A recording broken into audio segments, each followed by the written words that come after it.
This is the story called The Old Man Loses His Mare. When events occur, who can rightly predict the outcome?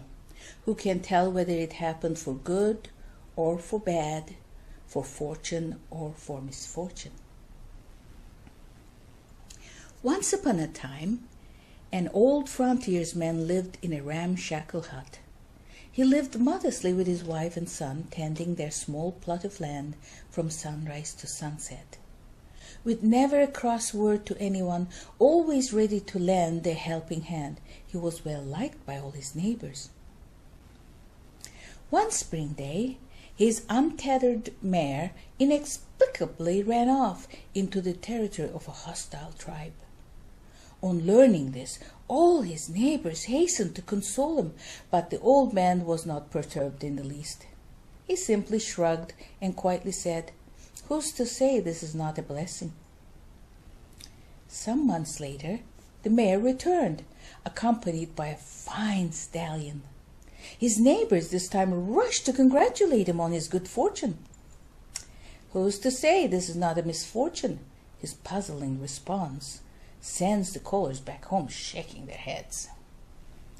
Now it so happened that his spirited teenage son was fond of riding. At dusk, after his chores were completed, he yielded to temptation and, without a word to anyone, he simply mounted the stallion and galloped into the distance. They flew over the rough terrain, jumping hedges, boulders, and streams to test his as well as the horse's mettle. At one ill-fated juncture, unable to clear a deep gully, the horse reared, throwing the boy to the ground and breaking his leg.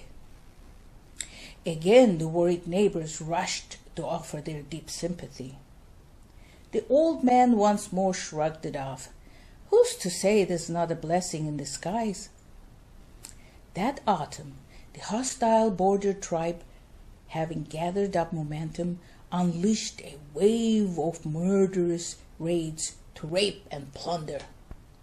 All able-bodied men were naturally called to mount a defense, but by the time the reinforcement eventually arrived, countless volunteers in this ragtag militia had lost their lives.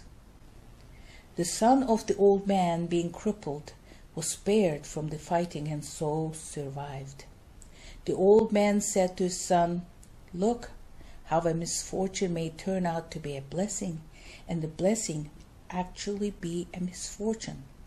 It is impossible to predict what capricious fate has in store." The end.